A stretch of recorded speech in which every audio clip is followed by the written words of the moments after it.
Arrancamos una nueva edición de Café Financiero con toda la información necesaria para manejar mejor tu dinero.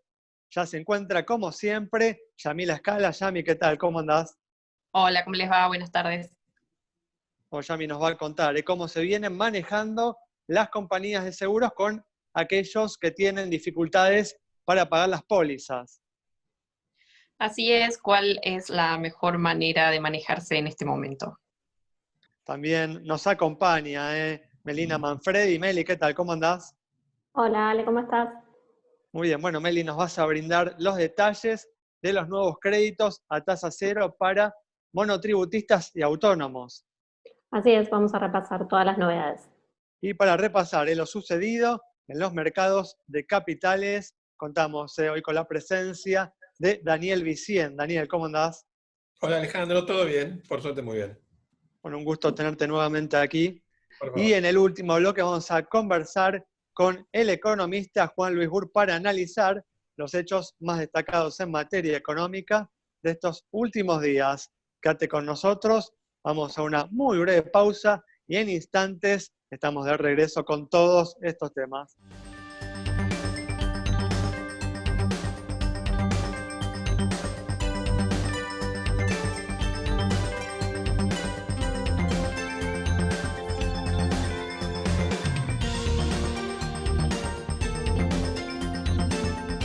Muy bien, arrancamos ya el programa de hoy con el análisis de la actualidad económica y en estos últimos días volvió a subir el riesgo país tras la caída que se había registrado al conocerse la oferta del gobierno para los tenedores de bonos emitidos bajo legislación extranjera. Una oferta, Daniel, que parece un punto de partida razonable, pero todo indica que deberá ser mejorada para ser aceptada por los acreedores.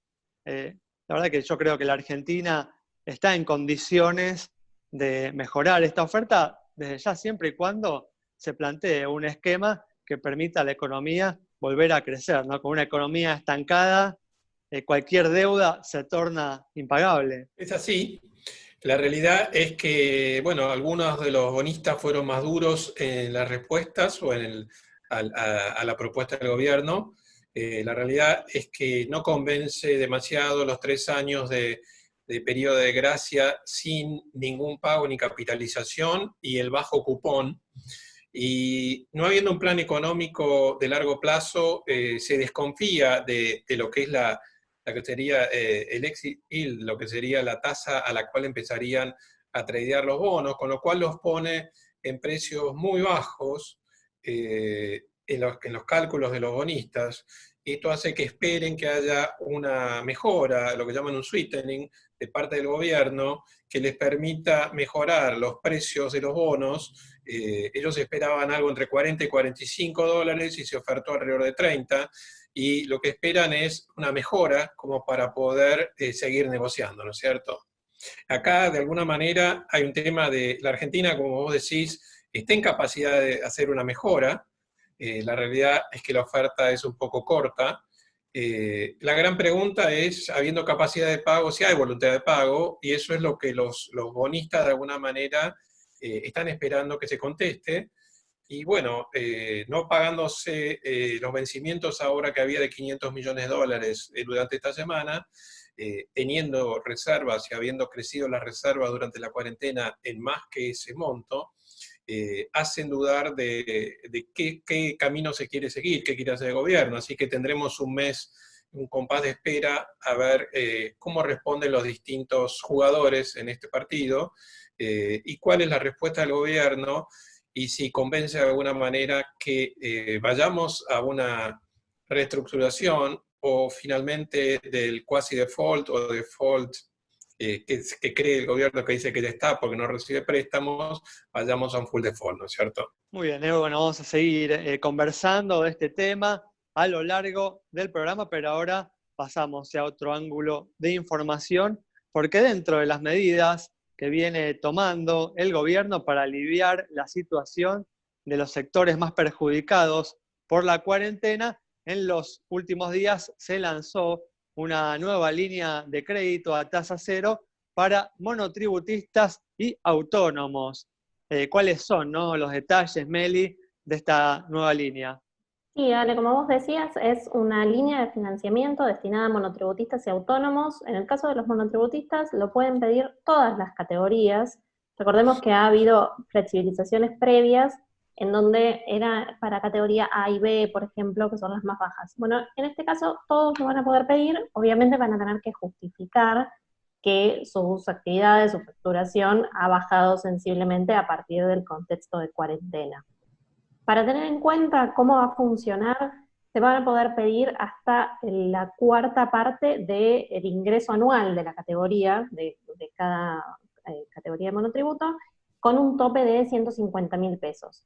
A la vez, una vez que AFIP apruebe el desembolso, la persona lo pide directamente en su banco y se va a acreditar en la tarjeta de crédito con 3 cuotas consecutivas, dentro de las cuales va a estar incluida la parte de impuesto del monotributo que se va a retener y se va a pasar a AFIP.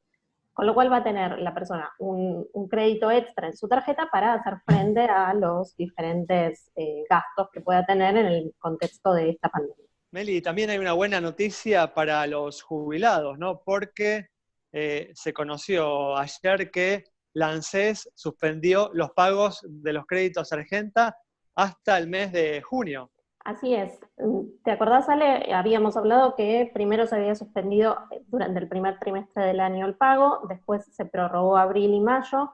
Bueno, con esta extensión de la cuarentena, ANSES decidió prorrogarlo una vez más, por lo menos hasta fin de junio. Todo lo que son jubilados y pensionados no van a pagar, con lo cual calculan que puede haber una mejora de bolsillo de hasta 3.000 pesos en los haberes previsionales. Muy bien, es una buena noticia entonces para los jubilados y pensionados.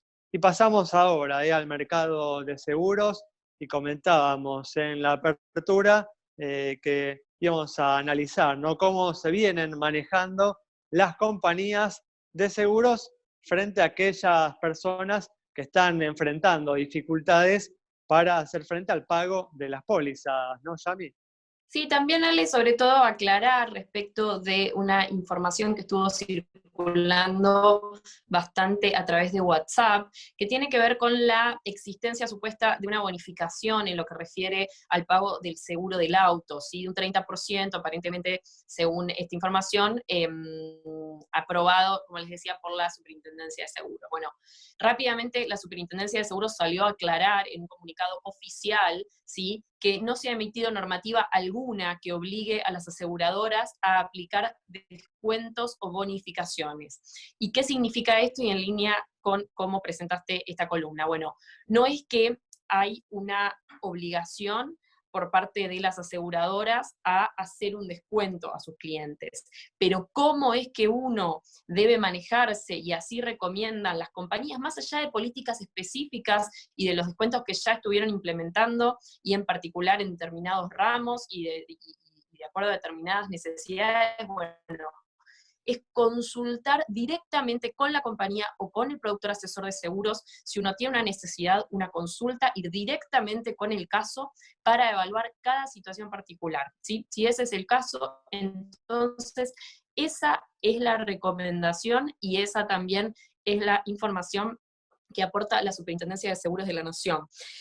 Hay varias reuniones en estos días, pedidos, en concreto lo que se espera más allá de la excepción vigente para peritos y liquidadores, tiene que ver con hacia el lunes o hacia los siguientes días una apertura gradual de la actividad en lo que refiere al ramo asegurador, esto es con turnos, mamparas, dotaciones mínimas, todos los elementos de higiene, pero en las próximas horas sí se espera conocer esa noticia de acuerdo a lo que fuera el resultado de las reuniones que se están teniendo en estos momentos. Así que esa es la información, en concreto, como siempre, consultar, ¿sí?, directamente con la compañía o el productor asesor. Bueno, información muy importante relacionada, ¿no?, con este sector muy relevante para la economía argentina. Cerramos así este bloque. Quédate con nosotros. En instantes estamos nuevamente con vos.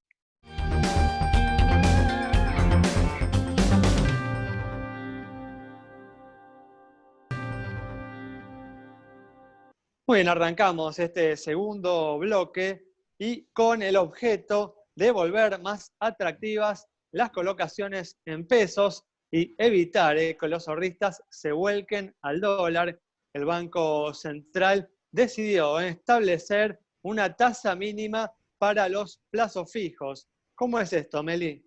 Sí, Allen, bueno, exacto como vos decías, ¿no? El Banco Central se mostró preocupado, tomó cartas en el asunto después de la suba del contado con liqui que hablamos también la semana pasada, y lo que hizo fue fijar una tasa mínima para los plazos fijos tradicionales, menores a 1 millón de pesos de personas físicas, en 26,6. Esto es equivalente al 70% de la tasa de política monetaria, es decir, de las LELIQ, que hoy está en 38%.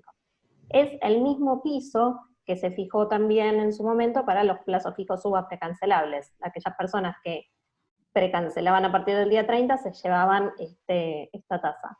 La semana pasada se daba la paradoja de que era más interesante hacer un plazo fijo UVA precancelable, cancelarlo el día 30 y llevarse 26,6, que hacer un plazo fijo tradicional a tasa fija que estaban pagando en algunos bancos de primerísima línea 15 o 16%.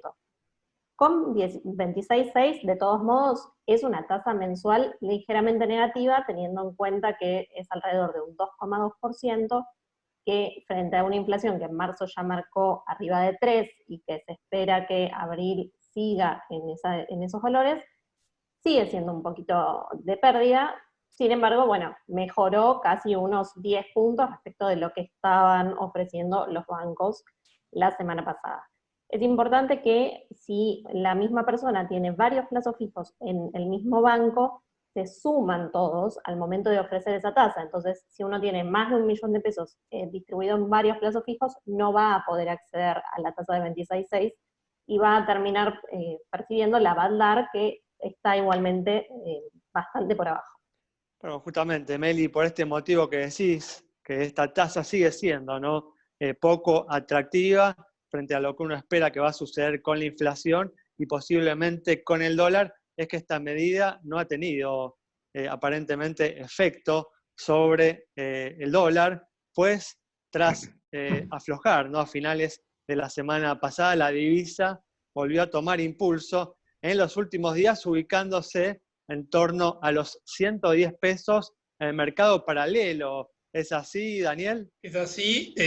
Yo te puedo decir, no sé bien cuánto está en lo que sería el blue, pero la realidad es que en el mercado lo que se llama el dólar bolsa y el contado con liqui llegó a esos valores porque, dada la incertidumbre, como vos decís, de la inflación, de la tasa de inflación que puede haber este año impactada por toda esta pandemia, además de la gran emisión que ha habido, y las tasas que nombró Melina, como ella misma dijo, son para plazos fijos menores de 1 millón de pesos. Entonces, las empresas que tienen liquidez, hay que ver que hay dos tipos de empresas y de personas, aquellos que tienen liquidez y aquellos que no la tienen.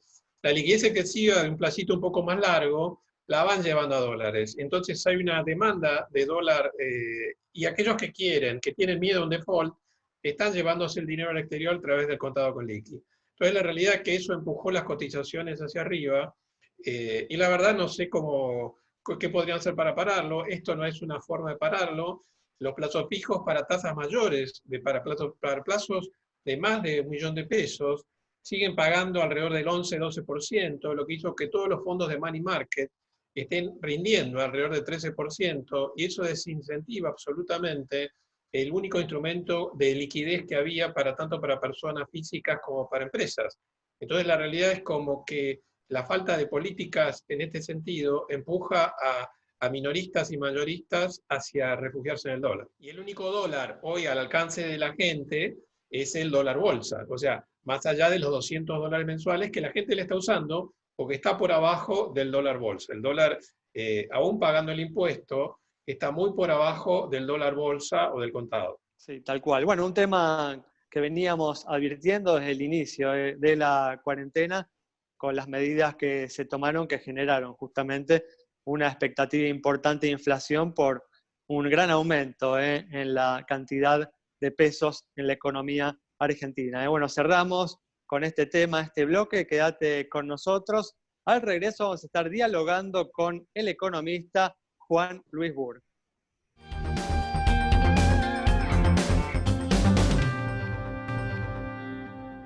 Arrancamos ya este último bloque con la presencia del economista Juan Luis Burr para analizar las principales noticias económicas de estos últimos días. Juan, ¿qué tal? ¿Cómo andás? Muy bien, ¿qué tal? ¿Cómo andan ustedes?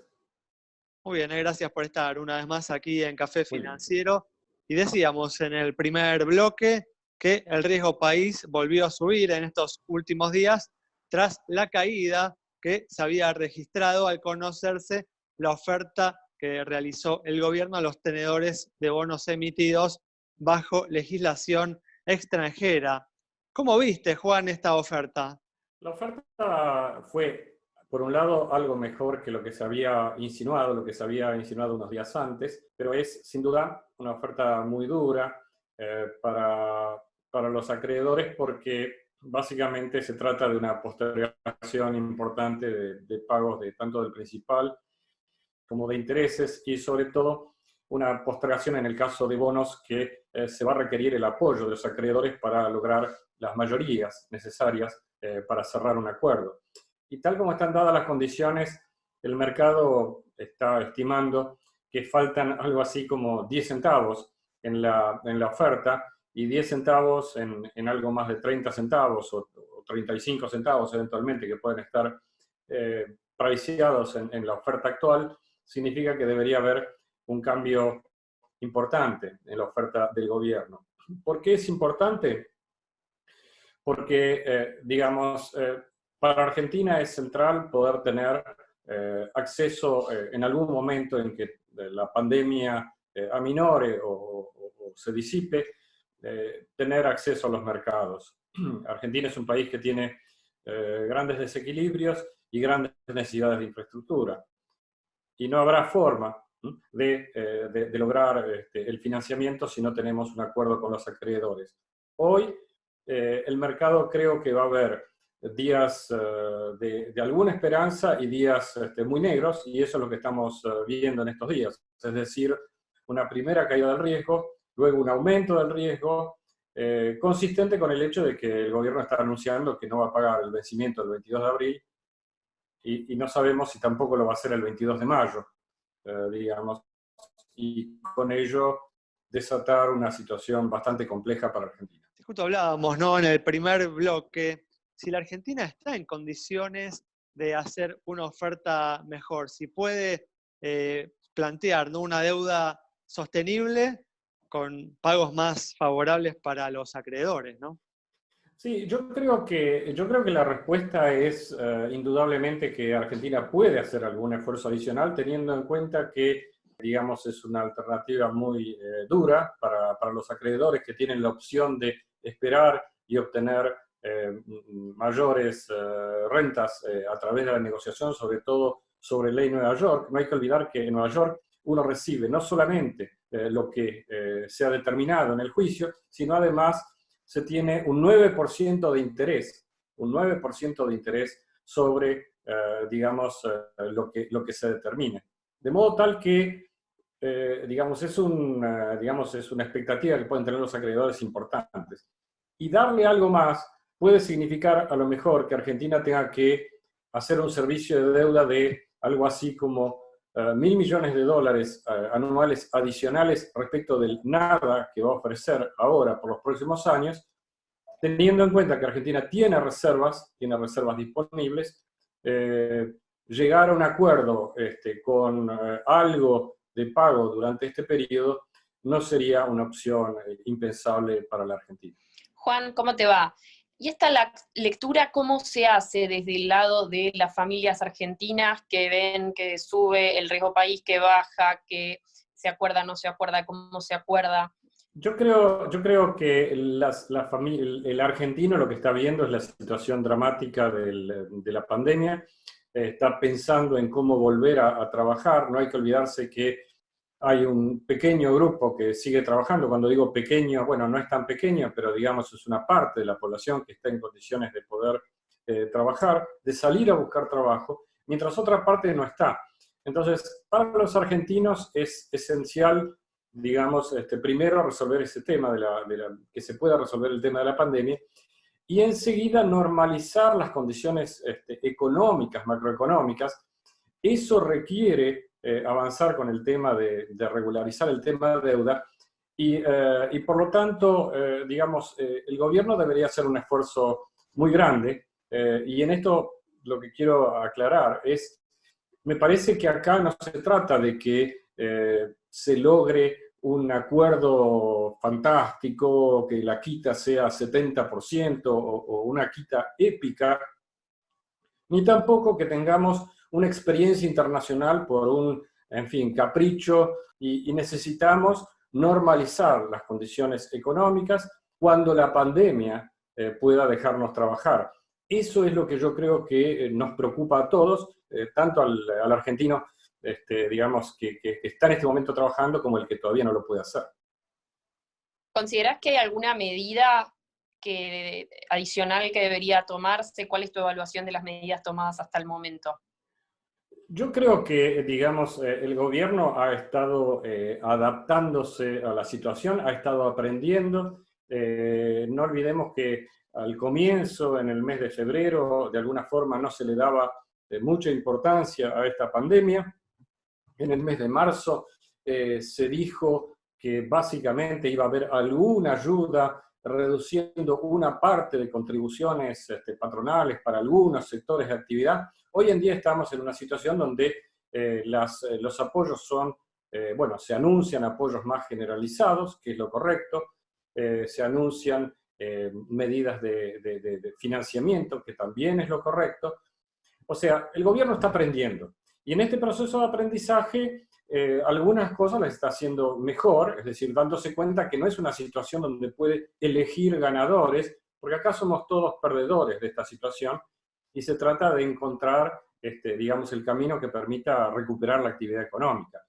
Medidas se podrían hacer, sí. Yo creo que uno podría hablar de temas macroeconómicos, micro. El macro más preocupante, a mi modo de ver, es esta situación del mercado de cambios. Eso te iba a decir justamente, que en parte consecuencia de cómo viene encarando estas medidas para aliviar los efectos de la cuarentena el gobierno, en los últimos días el dólar en el mercado paralelo ha cobrado bastante impulso, ¿no? Ubicándose en torno a los 110 pesos. ¿Te preocupa este tema?